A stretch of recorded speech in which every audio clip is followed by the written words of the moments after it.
Hello दोस्तों, welcome to YouTube channel open classroom. और हम पढ़ रहे हैं क्लास 12th की अकाउंटेंसी, एडमिशन ऑफ पार्टनर्स। तो पीछे अभी हमने पार्टनर्स में पार्टनरशिप के बारे में पढ़ लिया, एडमिशन के बारे में पढ़ लिया और पार्टनरशिप में प्रॉफिट शेयरिंग रेशियो के बारे में पढ़ लिया है। तो आइए आज हम पढ़ेंगे गुडविल के बारे में। गुडविल होती क्या है? गुडविल होती है कि कोई भी कंपनी है या कोई भी प्रोडक्ट हम खरीदते हैं, उसकी रेपुटेशन देख के खरीदते हैं। तो जब हम किसी अच्छी कंपनी का अच्छा प्रोडक्ट खरीदते हैं तो हमें वो नॉर्मल रेट से ज़्यादा पैसा उसका देना पड़ता है, तो वो होती है गुडविल। जैसे कि एक लोकल टी बैग जो लेते हैं हम, चाय पत्ती लेते हैं, वो सस्ती मिलती है। लेकिन अगर आप कोई ब्रांडेड लेते हैं, रेड लेबल की लेते हैं या ताज लेते हैं, तो उसमें के लिए आपको उतनी ही क्वांटिटी के लिए ज़्यादा पैसे देने पड़ते हैं। तो आपने जो ज़्यादा दिया, जो प्रीमियम दिया, उसके लिए वो गुडविल है। लेट्स सपोज आप चाय पीने जाते हैं, अगर आप कहीं बाहर ठेले पे पीते हैं तो उसकी एक कॉस्ट कितनी होगी? बहुत नॉमिनल कम होती है। लेकिन वही अगर आप चाय कॉफ़ी डे में पिए, बरिस्टा में पिए, तो उसकी कॉस्ट जो है वो ज़्यादा होगी। बाहर तो आपको 10 रुपये की मिल जाती है, वहाँ शायद आपको 50 रुपये या 100 रुपये की मिले। और वही आप चाय किसी 5 स्टार होटल में पीते हैं तो उसकी कॉस्ट और ज़्यादा हो जाती है क्या उसमें? प्रोडक्ट तो वही इंग्रेडिएंट्स यूज़ हो रहे हैं, चाय पत्ती होगी, दूध होगा, पानी होगा, चीनी होगी। वही जो ठेले पे बनाता है वो भी उतना ही वही मटेरियल यूज़ करता है, और बरिस्टा और कॉफ़ी डे वाला भी वही यूज़ करता है, और एक 5 स्टार होटल भी वही यूज़ करता है। तो फ़र्क क्यों है, इतना गैप क्यों है? क्योंकि उसकी रेपुटेशन ऐसी है, उसकी ब्रांड वैल्यू है, उसका बिजनेस ऑफ प्लेस ऐसा है, उसका नाम है, उसकी रेपुटेशन है। तो इस वजह से वो एक्स्ट्रा चार्ज करता है। जो ज़्यादा चार्ज कर रहा है, जो प्रीमियम मुझे ले रहा है, वही उसका गुडविल है। ठीक है, क्लियर हो गया होगा आपकी गुडविल होती क्या है। तो गुडविल क्या है कि over a period of time A well established business develop an advantage of good name, reputation and wide business connection. It helps the business to earn more profit as compared to a newly set up business. In accounting, the monetary value of such advantage is known as goodwill.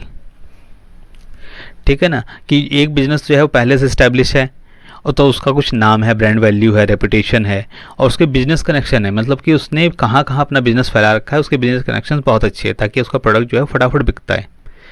तो इसके लिए जो वो नए profit जो business होते हैं उससे ज़्यादा वो बिजनेस अर्न करता है, प्रॉफिट अर्न करता है, तो इसी को वो, इस एडवांटेज को गुडविल कहते हैं।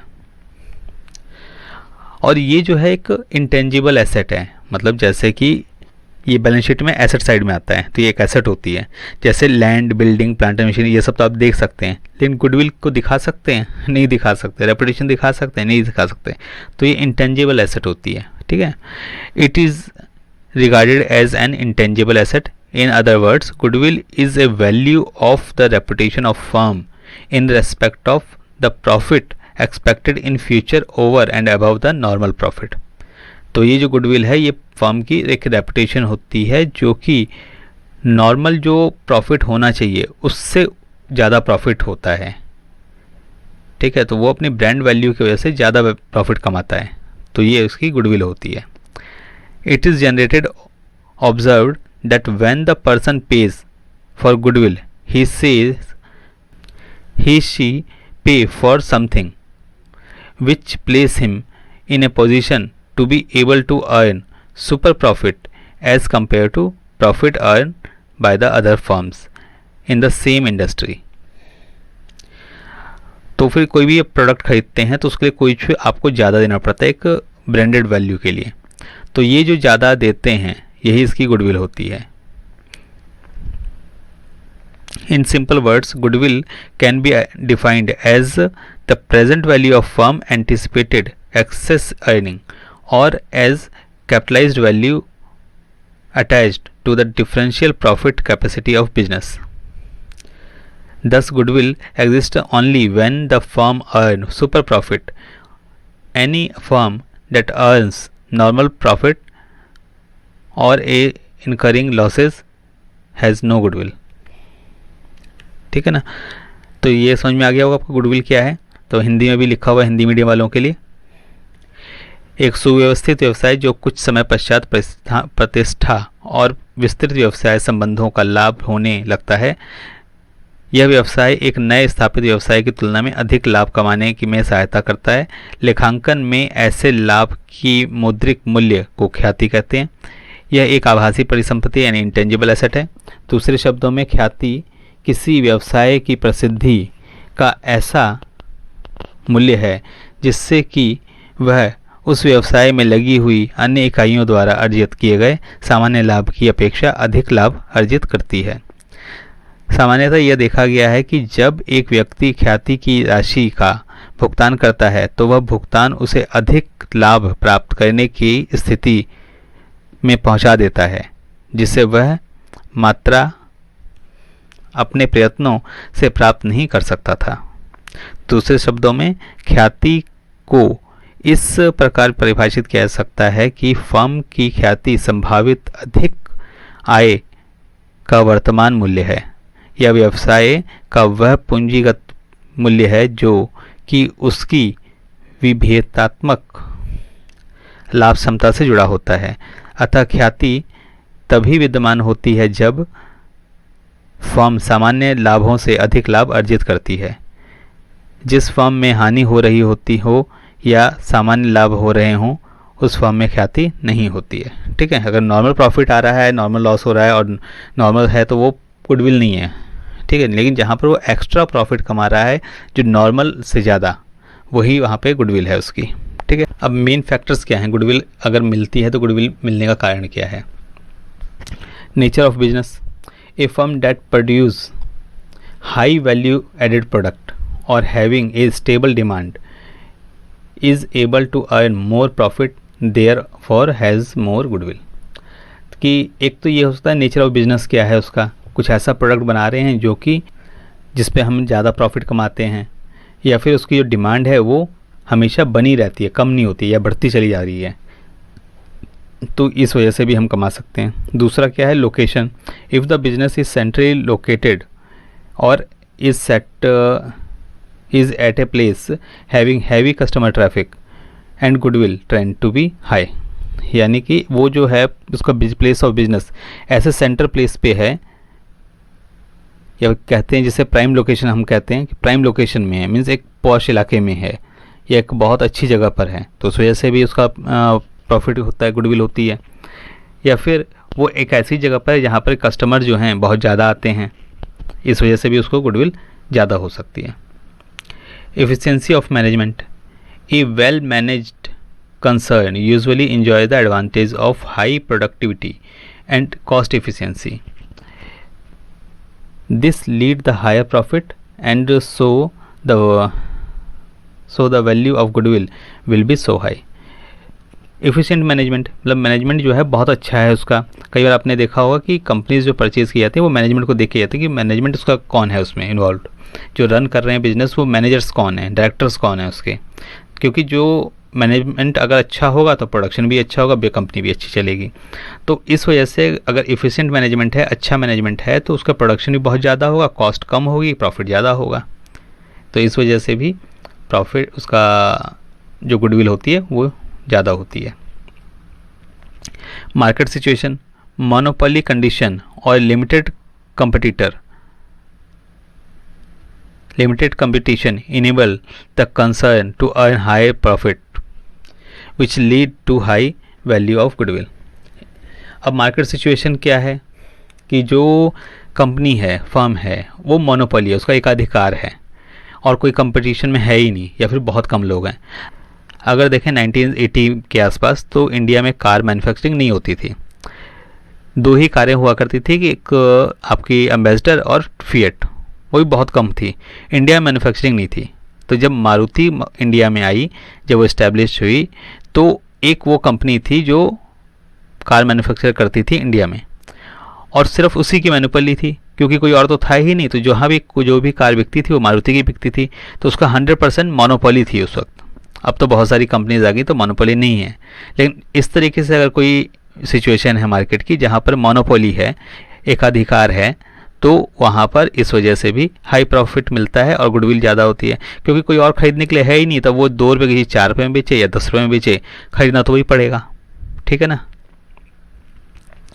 फिर special advantages, the firm that enjoy special advantages like import licence, low rate and assurance supply of electricity, long term contract of supply of material, well known collaborator, patent, trademark etc. enjoys the value of goodwill।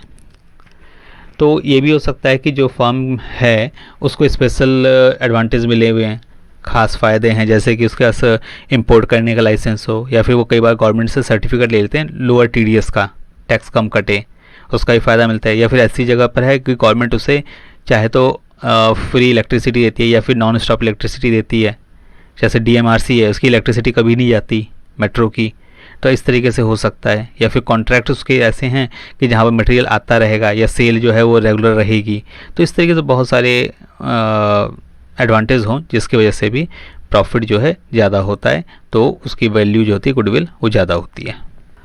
अब आते हैं valuation of goodwill. अब goodwill तो हमने समझ लिया goodwill है क्या, तो उसकी वैल्यूएशन कैसे करें। भाई कोई हार्ड चीज़ तो है नहीं कि आप इसे जैसे लैंड है, बिल्डिंग है, प्लांट मशीन है, उसकी वैल्यूएशन कर लें, भाई ये बताओ कितने में बिकेगा, ऐसा तो होता नहीं है। ये तो इंटेंजिबल एसेट है, तो इसको वैल्यू कैसे करेंगे, आखिर दिख तो रही है ही नहीं, तो उसको कैसे मानेंगे कितने का है, उसका इस कंपनी की वैल्यू कितनी है। तो इसके लिए कुछ मेथड्स दिए हुए हैं। एक है average profit method, weightage average profit method, super profit method और कैपिटलाइजेशन मेथड। कैपिटलाइजेशन मेथड में 2 और तरीके आते हैं कि कैपिटलाइजेशन ऑफ एवरेज प्रॉफिट और कैपिटलाइजेशन ऑफ सुपर प्रॉफिट।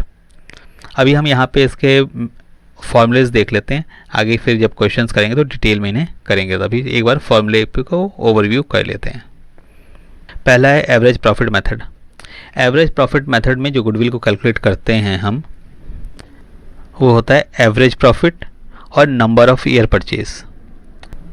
इसमें होता क्या है कि एक तो एवरेज प्रॉफिट दिया होगा या फिर कहा होगा कि ये इतने सालों का, 4 साल का, 5 साल का जो प्रॉफिट है वो इतना है, तो हमें यहाँ से निकाल लेंगे एवरेज प्रॉफिट, यानी कि इतने साल का प्रॉफिट है उतने नंबर से डिवाइड कर देंगे। तो एवरेज प्रॉफिट जो है वो क्या हो गया, total profit of the year, मतलब कि जितने साल का भी दे रखा हो, 2 साल 5 साल का दे, मान लो 5 साल का दिया तो 5 साल का टोटल आ गया, और फिर 5 से उसे डिवाइड कर देंगे तो आ जाएगा एवरेज प्रॉफिट, ठीक है। और average period, total period of month plus 1/2। अब फिर उसके बाद क्या होता है, नंबर ऑफ परचेज ईयर, ये उसमें क्वेश्चन में दिया होगा कि नंबर ऑफ परचेज यानी कि वो जो प्रॉफिट है कितने साल का प्रॉफिट है, तो वो आ जाएगा, तो उससे मल्टीप्लाई करेंगे तो हमारा एवरेज प्रॉफिट आ जाएगा। बहुत सिंपल है ये, जब क्वेश्चन करेंगे तो आपको और अच्छे से समझ में आ जाएगा। फिर है weightage average profit. Weightage average profit में क्या होता है कि total product of weightage profit और टोटल ऑफ वेटेड, तो ये क्वेश्चन में दिया होगा और ये एग्ज़ाम में बहुत कम आता है, बहुत कम, ठीक है। तो चाहे तो एवरेज आता है या फिर दूसरे सुपर प्रॉफिट और कैपिटल प्रॉफिट मेथड आता है। एवरेज का प्रॉफिट जो है क्वेश्चन बहुत रेयर ही आया हुआ है एग्ज़ाम में, तो इसे इतना ज़्यादा करने की जरूरत भी नहीं है और एग्ज़ाम में भी किसी क्वेश्चंस भी नहीं मिलते हैं। फिर आता है सुपर प्रॉफिट मेथड, ये इंपॉर्टेंट है। Super profit method generally exam में पूछा जाता है और ये बहुत इंपॉर्टेंट भी है। सुपर प्रॉफिट मेथड में देखिए एवरेज और सुपर में सिर्फ डिफरेंस कितना है कि एक सुपर वर्ड आ रहा है, वहाँ एवरेज वर्ड आया था, ठीक है ना, बाकी नंबर ऑफ ईयर परचेज वही है सेम। तो सुपर प्रॉफिट कैसे निकालना है वही हमें इंपॉर्टेंट है जो देखना है। एवरेज प्रॉफिट तो पता ही है, ऊपर करके देख लिया हमने, और फिर एवरेज प्रॉफिट में से नॉर्मल प्रॉफिट हमें माइनस करना है। तो एवरेज प्रॉफिट में से नॉर्मल प्रॉफिट को माइनस करेंगे तो आएगा हमारा सुपर प्रॉफिट, और सुपर प्रॉफिट को नंबर ऑफ ईयर परचेज में से मल्टीप्लाई करेंगे तो आ जाएगा हमारा सुपर प्रॉफिट, ठीक है। फिर आता है कैपिटलाइजेशन मेथड। कैपिटलाइजेशन मेथड में कैपिटलाइजेशन ऑफ एवरेज प्रॉफिट। तो कैपिटलाइजेशन में ये जो पहला मेथड है इसमें कैपिटलाइज वैल्यू दी होगी और नेट एसेट दे रखी होगी, या फिर कैपिटल एम्प्लॉयड, दोनों में से कुछ भी होगा, दोनों सेम ही होते हैं। तो इसको मल्टीप्लाई करने से हमारा गुडविल निकल जाता है। तो capitalise value of average profit क्या होता है, average profit divided by normal rate of return, ये आ जाएगा। और कैपिटल एम्प्लॉयड की जो कैसे कैलकुलेट करना है वो करना है टोटल एसेट एक्सक्लूडिंग गुडविल। इसमें अगर गुडविल दे रखी है पहले से तो वो हटा देंगे यहाँ पे, ठीक है, क्योंकि वो इंटेंजिबल एसेट है, तो टोटल एसेट में इंटेंजिबल एसेट कंसिडर नहीं होती। उसको आउटसाइड लायबिलिटीज़ आ जाएंगी इसमें। फिर आता है कैपिटलाइजेशन ऑफ सुपर प्रॉफिट। तो इसका फॉर्मूला क्या होता है, super profit divide by normal rate of return. तो सुपर प्रॉफिट हमने पीछे निकालना सीख भी लिया है, यहाँ पर भी दिया है super profit minus normal profit, ये माइनस से है ये, ठीक है। सो एवरेज प्रॉफिट में से नॉर्मल प्रॉफिट को माइनस करेंगे तो आ जाएगा सुपर प्रॉफिट, ठीक है। तो आगे जो है हम इसे नेक्स्ट वीडियो में इसके क्वेश्चंस करेंगे कि इसकी कैलकुलेशन कैसे करते हैं, गुडविल को कैलकुलेट कैसे करते हैं, ठीक है। Okay, good bye.